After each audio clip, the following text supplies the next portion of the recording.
बिस्मिल्लाहिर्रहमानिर्रहीम। अस्सलाम वालेकुम student, my name is Mohammad Shoaib. Student, आज की इस लेक्चर में हम डिस्कस करने जा रहे हैं first year physics unit 3 forces and motion का टॉपिक है प्रोजेक्टाइल मोशन, और उसमें आज हम डिस्कस करने जा रहे हैं maximum height and time of light. पहले मैक्सिमम हाइट को डिस्कस करते हैं, उसके बाद फिर हमने डिस्कस करना होगा टाइम ऑफ लाइट। तो सबसे पहली बात, व्हाट इज मैक्सिमम हाइट? क्योंकि स्टूडेंट हमने प्रीवियस लेक्चर में बात की थी, जिसको हमने समिट पॉइंट का नाम दिया था कि वो पॉइंट जहाँ पे प्रोजेक्टाइल जो है मैक्सिमम हाइट जो है वो क्या कर लेता है, अचीव कर लेता है ड्यूरिंग इट्स मोशन। उस पॉइंट को हम नाम देते हैं समिट पॉइंट। और ये वो पॉइंट है जहाँ पे हमारे पास जो प्रोजेक्टाइल का हाइट होता है वो क्या होता है, मैक्सिमम होता है। तो इसलिए यहाँ तक जो फ्लाइट होगी या इस पॉइंट तक जो हमारे पास फ्लाइट ऑफ द प्रोजेक्टाइल होगी उसको फिर हम क्या नाम देंगे, मैक्सिमम। सॉरी, यहाँ पे जो हाइट होगी इसको फिर स्टूडेंट हम नाम देंगे maximum height of the projectile. So यहाँ पे हमने लिखा भी है कि maximum vertical distance reached by projectile from projection level is called maximum height of projectile. या जिस तरह हमने एक प्रीवियस लेक्चर में बात की थी कि the maximum height achieved by the projectile during its motion is called summit point. हमने जो डिफिनेशन दिया था, तो ये हमारे पास एक प्रोजेक्शन लाइन, ठीक है, या प्रोजेक्शन लेवल, हमारे पास प्रोजेक्शन लेवल है या जीरो रेफरेंस लेवल। यहां से ड्यूरिंग इट्स मोशन जितना मैक्सिमम हाइट होता है उसको जो डिस्टेंस मैक्सिमम डिस्टेंस कवर कर लेता है एक प्रोजेक्टाइल, उस हाइट को फिर हम नाम देते हैं स्टूडेंट मैक्सिमम हाइट का नाम देते हैं, या हम मैक्सिमम वर्टिकल डिस्टेंस भी कह सकते हैं, या हम उसको समिट पॉइंट का नाम भी देते हैं। सो हमने इसको फाइंड आउट करना होगा कि how to find this H, हम maximum height of the projectile को कैसे फाइंड आउट करते हैं। सो स्टूडेंट, यहाँ पे अगर हम देखें फॉर एग्जाम्पल हमारे पास कोई एक प्रोजेक्टाइल है, ठीक है, एक प्रोजेक्टाइल है, ठीक, प्रोजेक्टाइल इस बॉल या फुटबॉल को हम नाम देते हैं जिसको हम जो है थ्रो कर रहे हैं। यहाँ में हमारे पास एक प्रोजेक्टाइल, ठीक, ये with initial velocity v naught के साथ हम इसको जो है मूव करते हैं making an angle theta with an X axis, ठीक है, और इसको हम अलोंग y एक्सिस जो है हम इसको मूव कर रहे हैं। अब हमने क्या करना है कि यहाँ पे जो वेलोसिटी है इसको हमने इसके कंपोनेंट्स में प्रीवियस लेक्चर में भी बात की थी कि हम इसको कंपोनेंट्स में डिवाइड कर लेते हैं। एक होगा इसका y कंपोनेंट और दूसरा होगा इसका x कंपोनेंट। y कंपोनेंट को हम नाम देते हैं v नॉट y और x कंपोनेंट को हम नाम देते हैं v नॉट x। चूंकि हमें पता है कि x कंपोनेंट जो है प्रोजेक्टाइल का वो हमेशा के लिए क्या रहता है, कांस्टेंट रहता है, जबकि हमारे पास वेरिएशन जो है वो y कंपोनेंट में आता है। यहाँ पे जो हमारे पास हाइट है चूंकि वो y एक्सिस में है, ठीक है, तो यहाँ पे जो हम वेलोसिटी का कंपोनेंट्स लेंगे वो हम y एक्सिस का ही लेंगे, चूंकि x कंपोनेंट तो x एक्सिस के ऊपर ही होगा, जबकि हाइट हमारे पास क्या है, y एक्सिस में। तो आपने ध्यान में रखना होगा कि जो वेलोसिटी का y कंपोनेंट है हम उसी को ही कंसीडर करेंगे। सो आइए अब हम इसको फाइंड आउट करते हैं। To find maximum height we consider third equation of motion along y axis. हमने इस हाइट को फाइंड आउट करने के लिए क्या यूज करना है, थर्ड इक्वेशन ऑफ मोशन को फाइंड आउट करना है, यूज करना है। तो थर्ड इक्वेशन ऑफ मोशन है हमारे पास कि 2as is equal to vf square minus vi square. This is equation number 1। जिस तरह स्टूडेंट मैंने आपको यहाँ पे बताया कि यहाँ पे जो हमारे पास हाइट में वेलोसिटी का जो कंपोनेंट यूज होगा वो वर्टिकल होगा, मींस y कंपोनेंट होगा। तो यहाँ पे हमारे पास जो a के साथ a कंपोनेंट जो है ये ay हो जाएगा, वेलोसिटी जो है vfy हो जाएगा, और ये हमारे पास हो जाएगा viy, ठीक है, चूंकि सारे हमारे पास y कंपोनेंट्स ही आ जाएंगे। अब देखो स्टूडेंट, जो हमारे पास vfy है वो तो बराबर होगा vy, इज इट क्लियर? लेकिन ये हमारे पास है 0। अब आप कहेंगे कि 0 कैसे आ गई? जिस तरह मैंने आपको पहले बताया था स्टूडेंट, ये जो पॉइंट है चूंकि इस पॉइंट के ऊपर हमारे पास मैक्सिमम हाइट होती है, और यहाँ पे हमारे पास जो प्रोजेक्टाइल का y कंपोनेंट होता है वो 0 हो जाता है। कैसे 0 हो जाता है? बिकॉज ये जब यहाँ से इस तरह ऊपर की तरफ जाता है, जब इस पॉइंट पे आ जाए तो इस तरह स्ट्रेट हो जाता है। फॉर अ व्हाइल ये स्ट्रेट हो जाता है, उसके बाद ये डाउनवर्ड आना शुरू हो जाता है। तो इस पॉइंट पे जहां पे ये स्ट्रेट हो जाती है उसका मैक्सिमम हाइट होता है। Is it clear? अब यहाँ पे जब ये स्ट्रेट होगा तो ये तो जस्ट अलोंग एक्स एक्सिस है।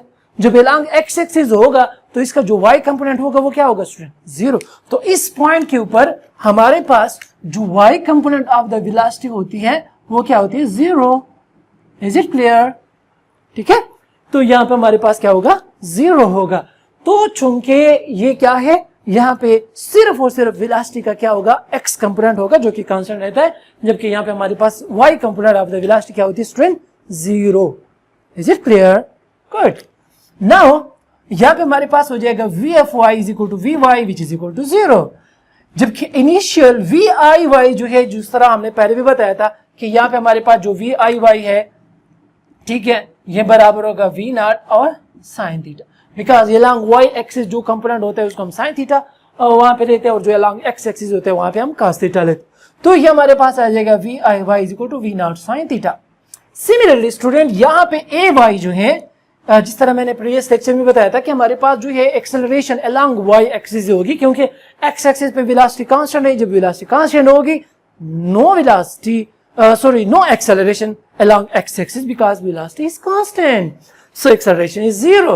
जबकि हमारे पास y axis पे हमारे पास क्या होगा, वेलोसिटी जो है वो वेरिएशन आती है उसमें, तो हमारे पास along y axis एक्सेलरेशन होगी, जो कि हमारे पास है ए वाई, और वो बराबर होगा माइनस जी के। माइनस जी क्यों होता है वो मैंने प्रीवियस लेक्चर में बताया था। मस्ट आप प्रीवियस लेक्चर देखें, अगर आपने प्रीवियस लेक्चर नहीं देखा तो आपको इसकी समझ नहीं आएगी। मैं आपको बता देता हूं, तो आप लोगों ने प्रीवियस लेक्चर जरूर देखना है। तो यहाँ पे हमारे पास जो ए वाई होगी स्टूडेंट, वो बराबर होगी माइनस जी की। माइनस जी क्यों होती है उसका ऑलरेडी मैंने आपको रीजन भी बताया, लेकिन अब मैं फिर बता देता हूं, क्योंकि हम क्या जा रहे हैं, अगेंस्ट मैग्नेटिक फील्ड जा रही है, against gravity, not magnetic field sorry, against gravitational field या अगेंस्ट ग्रेविटी हम जा रहे हैं। दैट्स व्हाई हमारे पास जो है एक्सेलरेशन अलोंग वाई एक्सिस किस चीज के बराबर होगी, माइनस जी के बराबर होगी, मींस नेगेटिव एक्सेलरेशन। सिमिलरली यहाँ पे एस जो हमारे पास ये डिस्टेंस है from the projection level to the summit point, और उसको हमने यहाँ पे रिप्रेजेंट किया हुआ है एच, क्योंकि हम हाइट की बात करते हैं तो एस की जगह जस्ट एच यूज कर लेते हैं। तो हमारे पास आ जाएगा s is equal to H. So ये जितने भी वैल्यूज है इसको हम इक्वेशन नंबर 1 में पुट करते हैं। Putting these values in equation number 1, so equation number 1 implies that k 2 अपनी जगह ए वाई की जगह हमारे पास आ जाएगा माइनस जी, एस की जगह हमारे पास आ जाएगा एच, वी एफ वाई जो स्टूडेंट वो बराबर है 0, तो 0 स्क्वायर माइनस, जबकि वी आई बराबर है v not sine theta and whole square. So student हमारे पास आ जाएगा minus 2gh is equal to 0 square 0 minus अपनी जगह, जबकि ये स्क्वायर जो है वाई वी नॉट के ऊपर भी है, साइन थीटा के ऊपर भी हमारे पास आ जाएगा v not square sine square theta. So student यहां से ये नेगेटिव साइन हो जाएंगे कैंसल, हमारे पास आ जाएगा 2gh is equal to we not square sine square theta. हमें h चाहिए, तो dividing by 2g on both sides, हमारे पास आ जाएगा यहां से 2g cancel, 2g cancel, h आ जाएगा v not square sine square theta divided by 2g। So ये हमारे पास आ गया equation to find the height of the projectile, means maximum height of the projectile, जिसमें हमारे पास वी नॉट जो है इनिशियल वेलोसिटी, कितने वेलोसिटी के साथ हमने प्रोजेक्टाइल को जो है थ्रो किया हुआ है, थीटा कितने एंगल के साथ हमने थ्रो किया हुआ है, एंड 2g, g की वैल्यू तो कांस्टेंट है जो कि 9.8।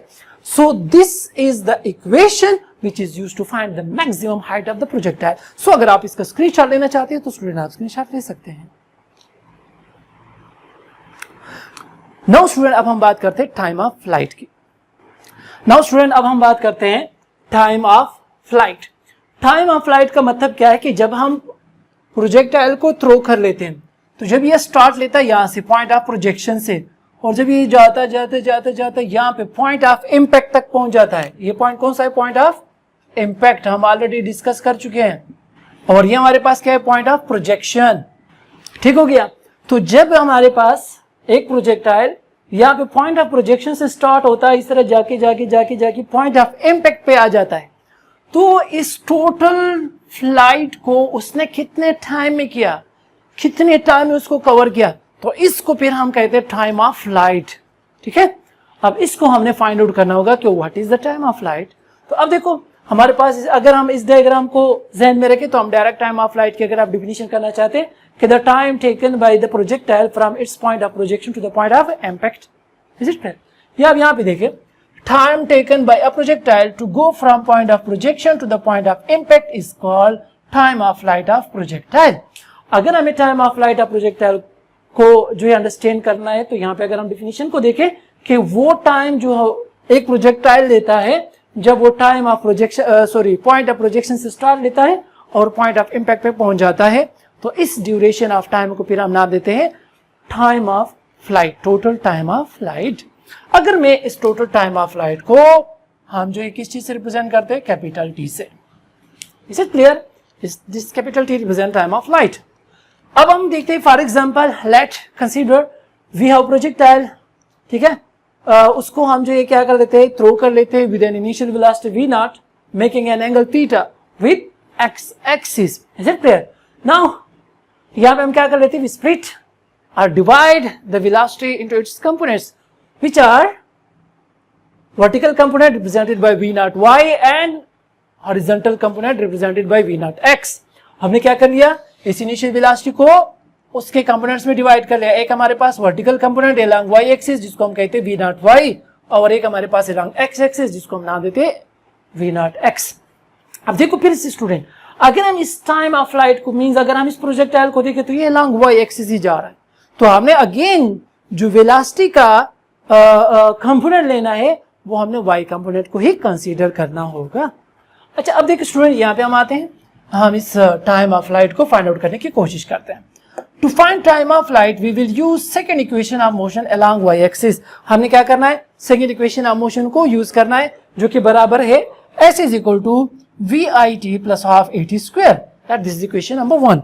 जिस तरह मैंने आपको बताया, क्योंकि हम अलोंग y एक्सिस जा रहे हैं तो यहाँ पे हमारे पास जो इनिशियल वेलोसिटी होगी vi, सिर्फ vi नहीं होगी, vi होगी, ये हमारे पास क्या होगा, ay होगी।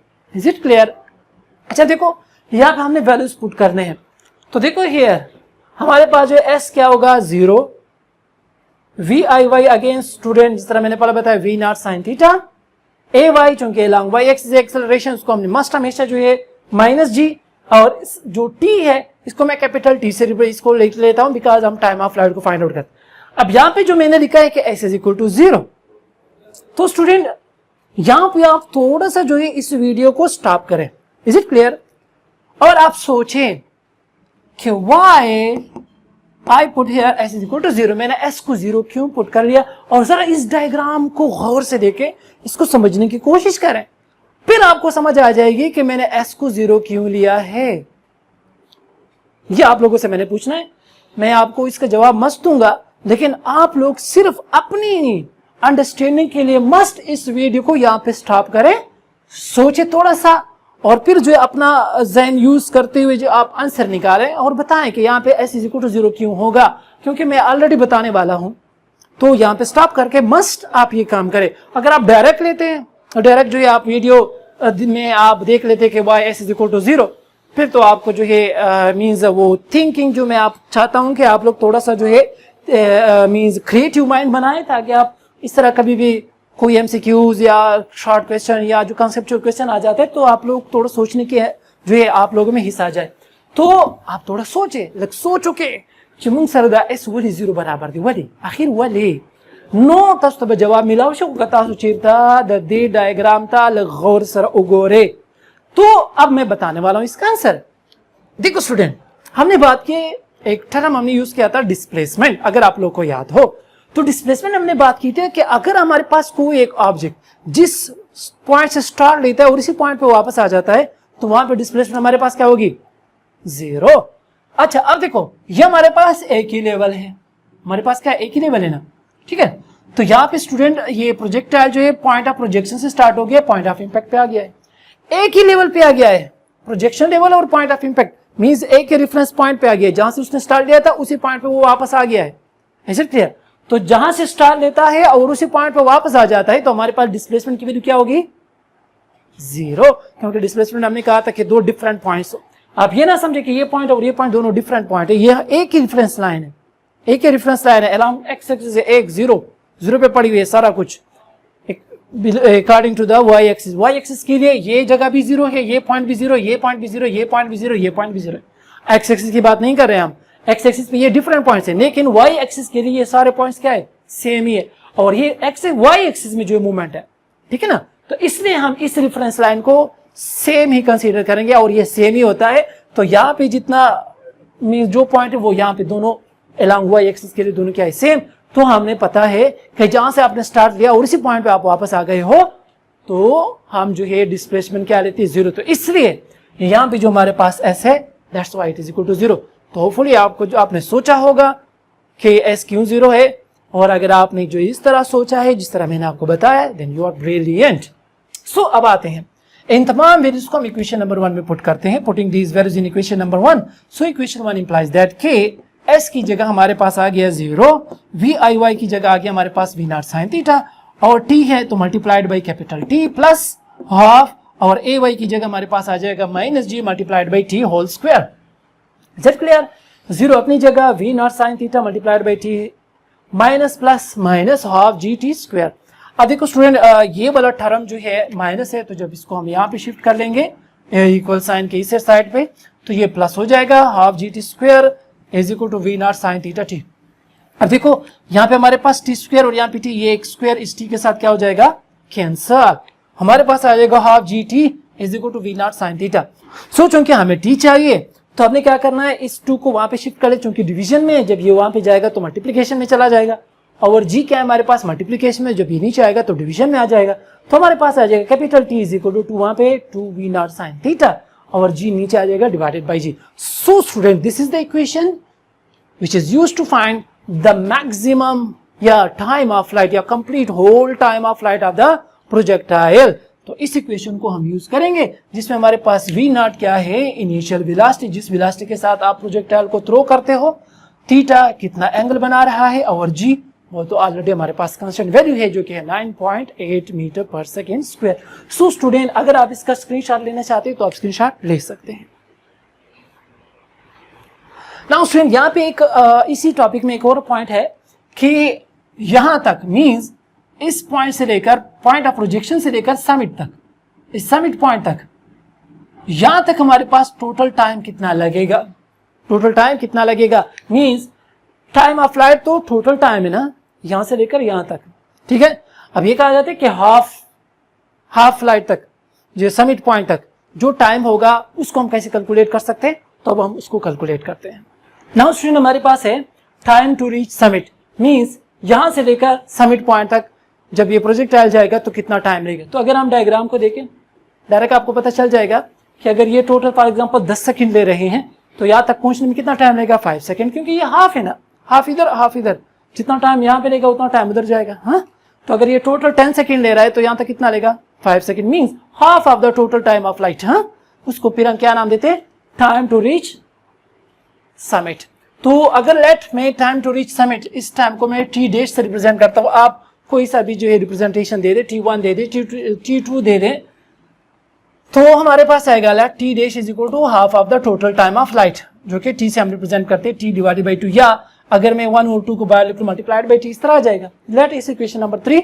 अब इस इक्वेशन नंबर 2 को हम इक्वेशन नंबर 3 में पुट कर लेते हैं. Putting equation 2 in equation 3, equation 3 implies t dash is equal to half अपनी जगह, और टी की जगह मैं लिख रहा हूं 2 v not sine theta divided by g. यहाँ पे अगर हम देखें तो यहाँ से ये 2 और 2 क्या हो जाएगा स्टूडेंट, कैंसल. हमारे पास आ जाएगा t dash is equal to we not sine theta divided by g, equation number 4. So ये हमारे पास इक्वेशन है which is used to find the time to reach summit, या from the summit point to the point of impact. अगर इस तरह आ जाए कि what will be the time from the summit point to the point of impact, तो उसके लिए भी यही फार्मूला होगा, या यहाँ पे टाइम टू रीच समिट, दोनों के लिए सेम फार्मूला होगा. सो स्टूडेंट, अगर आप इसका स्क्रीनशॉट लेना चाहते हैं तो आप स्क्रीनशॉट ले सकते हैं. So student, this is all about कि हमारे पास maximum height of the projectile को हम कैसे फाइंड आउट कर सकते हैं, और साथ में जो हमने बात की टाइम ऑफ फ्लाइट की, उसमें फिर हमने बात की time to reach summit. So full student, आपको जो इस लेक्चर की समझ आ चुकी होगी. फिर भी अगर आपके माइंड में किसी भी किस्म का कोई भी क्वेश्चन हो, आप कमेंट में जरूर पूछिएगा. Thank you so much.